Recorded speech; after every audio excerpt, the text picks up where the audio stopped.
Well, folks, in today's video, we're going to be working on my fantastic new diesel locomotive, an Alco Tyco C630M Golden Eagle locomotive.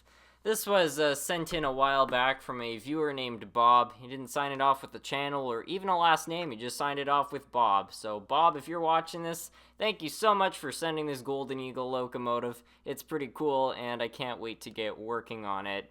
Now, unfortunately, this locomotive doesn't run. When I received it, I did try testing it, and it would not start. The light was coming on, but we were not getting any feedback from the motor. So there's probably a problem with the brushes, or maybe a broken wire. I don't know which, but we're going to find out today. So to start off, we're going to take this thing over to the track and see if we can get her working. Let's get started. Alright, so we've got her all set up on the track. Let's try giving her some power and see what happens here. We're just going to add a little bit of power, and you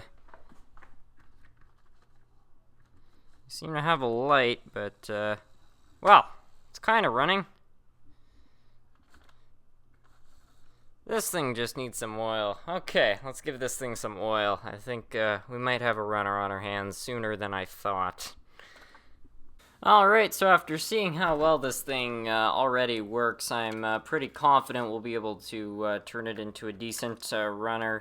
I think the person who sent this, Bob, did mention that it hasn't been run in about 20 years, so it's pretty understandable why this thing might have some problems. I suspect we're going to find some dry lubricants in it, and the brushes sometimes stick to the commutator after a certain amount of time, so that would be my guess. I think this thing is, I don't think there's necessarily any problems with it. I think it just hasn't run in a long time, so it just needs a little bit of TLC.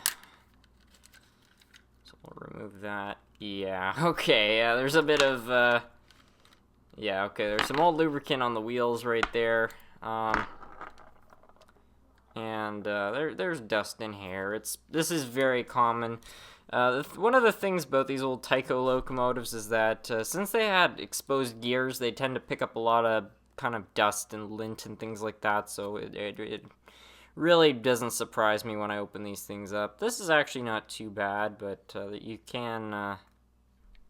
there's definitely some stuff in here. So we're going to clean all that out, and then, yeah, hopefully this will be a decent runner. Alright, so we got that all cleaned up. Now I've got my oil here. This is the conductive lube, but as some of you might remember, this has a bit of a problem. The cap kind of broke off of it, so I'm just going to use this to drip some oil onto all the pivots and whatnot. And as always, you don't need much. So I'll just put a bit there and some there. And a little bit on this side. Doesn't matter if a tiny bit gets on the commutator, because it's conductive anyway. This gear goes on first.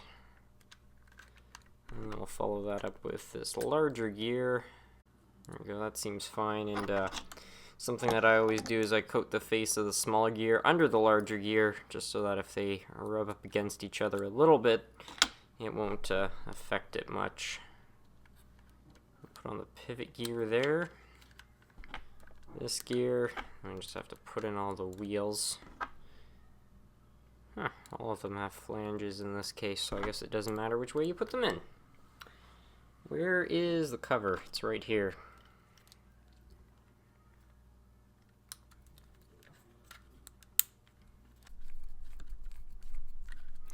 Now, I've already taken care of the back truck off camera. So we're just going to get that light fixture in there, position this all correctly, and then this bit's always a little bit of trouble usually, getting all this stuff back in, but yeah, if we do it right, it will be okay. Alright.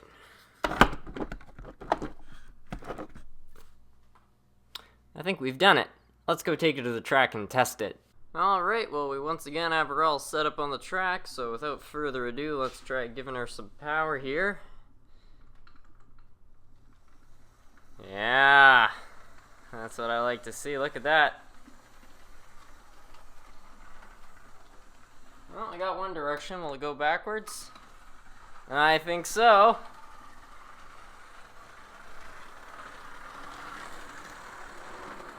Well, I'm pretty happy about that.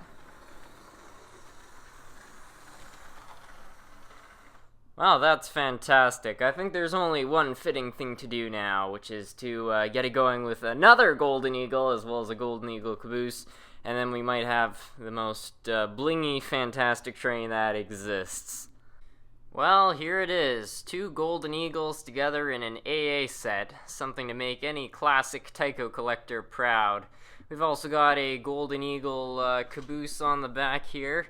We'll get a shot of that. I think it looks pretty fantastic. I polished it up a little bit just using a piece of cloth, so that turned out well. Another thing I should point out is the locomotive behind it, which I essentially got for like $2. Well, the same guy who sent this locomotive was kind enough to also send some truck covers, so now it has truck covers as well. So we've got the perfect Golden Eagle AA set. Now let's run this thing. I'm really excited to see how this is going to look. I mean, just look at that. Oh, it says like 1976 right there. Anyway, let's give it some power. Well, they start. Maybe not.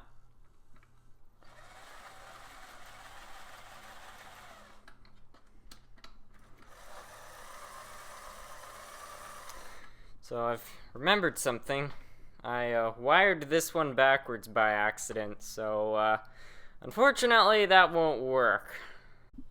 Okay, so I've identified the problem. Basically, I had accidentally put one of the brush plate covers on backwards, so it was wired the wrong way, so I didn't have to flip any trucks around, which it turns out you actually can't do with these types of models.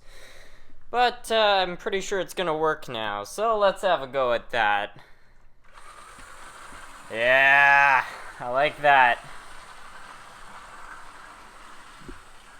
So classic.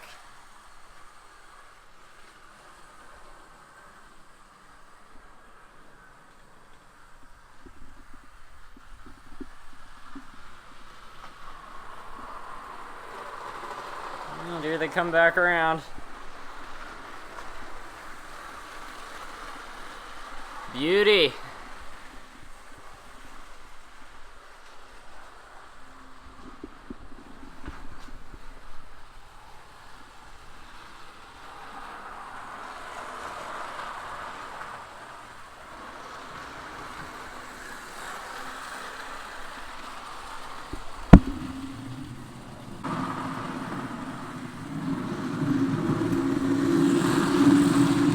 Well, folks, that's going to be it for today's video. I hope you all enjoyed. Before I finish off the video, I just want to once again thank Bob for sending this brand new locomotive. I really do like it, and I think it's a great addition to the collection.